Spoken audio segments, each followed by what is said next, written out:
Guys we are back again with another lecture. Chapter 2 का lecture number 2 है ये हमारा। ठीक है, लास्ट क्लास में हम लोगों ने समझा था कि प्लानिंग कमीशन कब आई थी, प्लान क्या होता है, और 5 ईयर प्लान का गोल नंबर 1 हमने करा था ग्रोथ। ठीक है, अब ये सेकेंड हमारा गोल है मॉडर्नाइजेशन। ठीक है, तो मॉडर्नाइजेशन का मतलब क्या होता है, नाम से ही समझ आ रहा है, मॉडर्न। ठीक है, मॉडर्न टेक्निक्स की बात करेगा। ठीक है, जो भी हमारी नई टेक्निक्स अवेलेबल है, अगर हमारे पास न्यू टेक्निक्स होंगी तो जो काम हम हैंडी कर रहे थे अब हम टेक्निक्स के थ्रू करेंगे। तो टेक्निक्स के थ्रू यूज़ करने का क्या मतलब हुआ कि काम जो है वो आसान हो जाएगा और जल्दी हो पाएगा।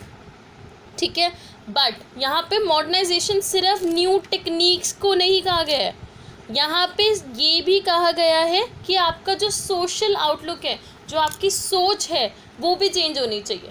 एग्जाम्पल देती हूँ, जैसे फॉर एग्जाम्पल हम किसी ऑफिस में जा रहे हैं, ठीक है, एंड जो हमारे सीनियर्स हैं, ठीक है, they are using very good technique, very good softwares and all, but they still think कि womens should not be given priorities. ठीक है, तो उससे क्या होगा, they are modern but not fully. ठीक है, उनका social outlook but they think has not been changed.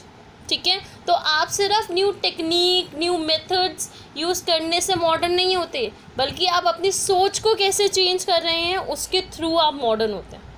ठीक है गाइस, तो मॉडर्नाइजेशन में जो गोल बनाया गया उसमें ये बनाया गया कि लोगों को सिर्फ नई टेक्निक नहीं देनी, आपको नई सोच भी देनी है कि जो पुरानी प्रथा चलती हुई आ रही है वो अगर गलत है तो बायकॉट करो उसको। ठीक है गाइस, ओके। नेक्स्ट जो ऑब्जेक्टिव है दैट इज़ सेल्फ रिलायंस। तो सेल्फ रिलायंस का मतलब होता है सेल्फ रिलायंस, सेल्फ मतलब खुद से, रिलायंस मतलब डिपेंड, खुद से कोई चीज़ बनानी या खुद पे डिपेंड होना। ठीक है, अभी तक क्या हो रहा था, जब फॉरेनर्स थे तो ब्रिटेन से प्रोडक्ट आ रहा था और ब्रिटेन वाले क्या कर रहे थे, यहाँ से कमाई लेके जा रहे थे। ठीक है, तो सेल्फ रिलायंस का ऑब्जेक्टिव बनाना इज़ वेरी इंपॉर्टेंट, क्योंकि जो चीज़ हम लोग बाहर से ले रहे हैं उसकी वजह से कंपटीशन बढ़ रहा है। कंपटीशन बढ़ने की वजह से अब हमारी जो पैसा है, जितना भी हमारे पास अमाउंट बच गया है, जितना भी हमारा ड्रेन ऑफ वेल्थ ब्रिटिशर्स के टाइम पे हो चुका था, अब वो कम होना चाहिए।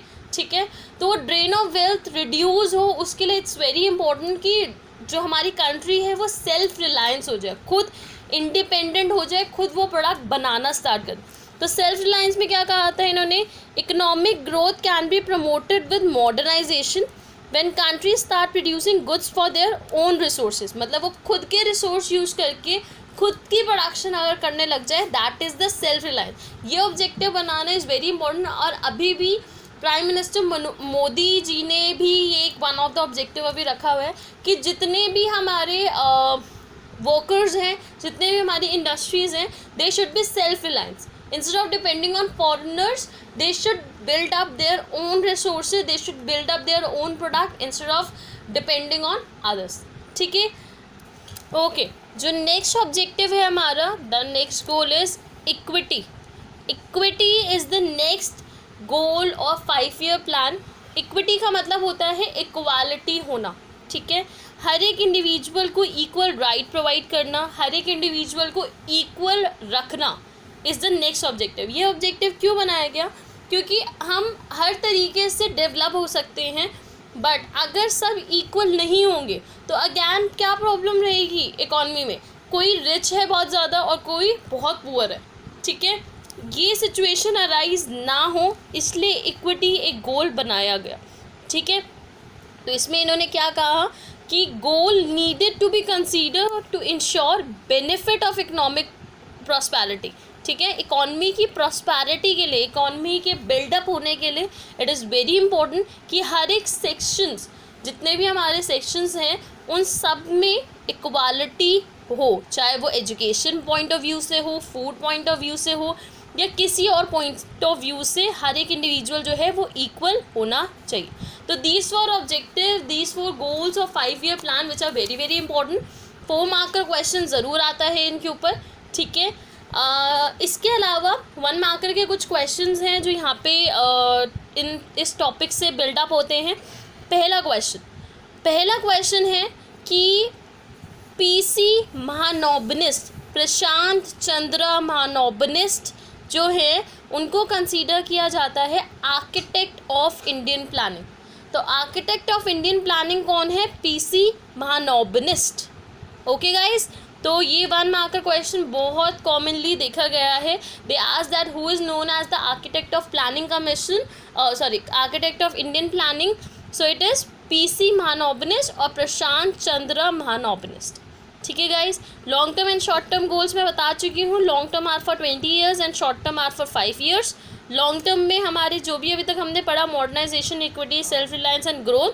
एंड शॉर्ट टर्म में हमारे प्लान्स आते हैं 5 year plan, first 5 year plan, second 5 year plan, third 5 year plan and all.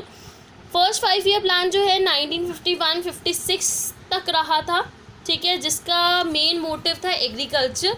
Second 5 year plan का मेन मोटिव था हमारा इंडस्ट्री सेक्टर, जो कि 1956 में आया था टिल 61, 5 ईयर्स तक रहा था। लास्ट हमारा 12th 5 ईयर प्लान था जो 2012 में आया था और 17 तक रहा। ठीक है, तो इसमें हमारा जो ऑब्जेक्टिव है वो है inclusive growth, within economy growth करना is the objective of 12th 5 year plan. ठीक है गाइस, आई होप आपको वीडियो अच्छी लगी होगी। अगर आपको अच्छी लगी है please like, share and subscribe. कोई भी डाउट होता है तो प्लीज़ आप मेरे से पूछ सकते हैं, कमेंट सेक्शन में कमेंट करके आप मेरे से पूछ सकते हैं। Thank you so much.